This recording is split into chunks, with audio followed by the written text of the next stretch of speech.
meeting the new cast was amazing. It was 6, 7 major characters on set, which was quite amazing to see so many young talented actors. Seeing um, seeing Lee Nelson again, that was great, and seeing Nike Kendo again, and all these very talented, mainly female actors, which I respected. I think their quality in hiring, which was very good. So now, with the mainly female cast, I thought, well, I mean, I better get to know them, I better get some social interaction here. And it was back in when I started off, that was the first thing, get to know my cast members. And basically, um, in the old days, it'd be long conversations, great banter, the actor's always good to talk to. These days, that's really the only two words. The vocabulary was shorter. It was more restraining or order. Has popped up in conversation. Uh, Seriously though, but I still, some of them I can't talk about.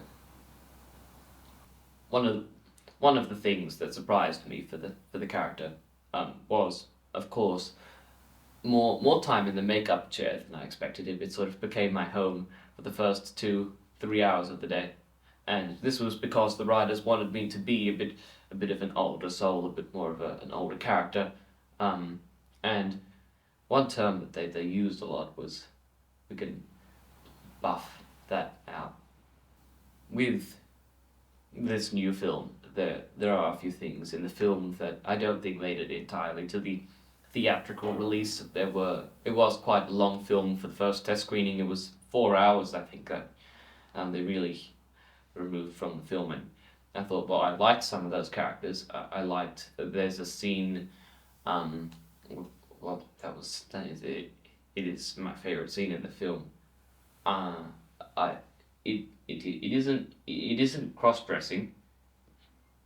If it's a disguise, that's my point of view, and I put that back in when I did my own edit, which you can find on in eBay, Amazon, and it's called the Flynn Kamino Operation Deadly Death 3 Microsoft Movie Maker Cut.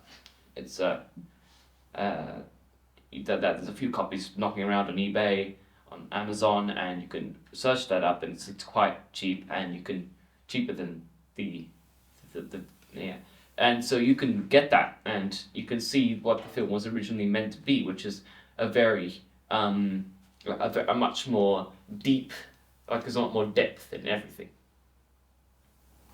What entails after you get so many extras and you get so many major cast members appearing on the set is you need the catering, and so many different people on the crew taking care of different members on the crew. Everyone has their makeup artist, everyone has their lighting technician, everyone has their own lighting technician trying to get the right angle of the lights. I think everyone on the set had that. And when it was time for lunch, at the lunch break, everyone had food, and this was amazing to me because so many people have new dietary requirements these days. Like, they'll only eat fish, they'll only eat meat, they'll only eat plants, they'll only eat, and I'll pretty much eat anything, which is what my agent and my doctor are telling me. And so they had their own a table just for me, and and that was a real pleasure because I haven't had that on my film before. They told me they're going to do that from now on. The thing that appealed to me in this script was the fact that the writers, that they aren't the writers from the original films. They're younger. They've got a fresher perspective. They understand what's happening in the world right now. And my first realization was Kevin had changed. Kevin had matured, and they told me this from the start. Kevin has matured. He's gained more, like he's more emotionally open. He expresses himself. He's more mature in that way, and there's a lot more scenes of him breaking down, a lot more scenes of him expressing his emotions more plainly than in the first couple films. And the fact that they were telling me you have to understand that this character, he is in turmoil. He is old, he is broken, he is very emotionally raw, and I was thinking, where is the bank account? Which they they thought I was joking on that, but I needed.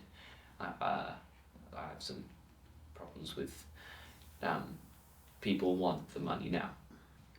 How has Kevin changed over the years? Well, that's an interesting question because I feel like Kevin has not changed. I feel no, not that much anyway. I feel like it's the world has changed. I feel like there's different attitudes towards a character like Kevin that was as as Gloria Estefan said in that movie Sesame Boulevard. The pictures have gotten small. I've gotten bigger, and Kevin has stayed the same size, and he reflects what happens outside while still staying so similar, and that's why I love him so much. Will there be another one?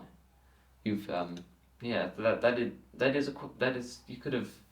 That's a good question because I feel like if they make another one, they'll probably want me to be in. Obviously, there's no substitute for the. I'll sort of go in a different direction. I think Operation Deadly Death is a thing behind me, but never say never. And as for this film, it's very good. It's worth watching. It's a good bit of fun, and I think that was your last question. I think you won't be asking me anymore. Yeah, okay. So, thank you for the interview. Thank you for this, and please enjoy the film.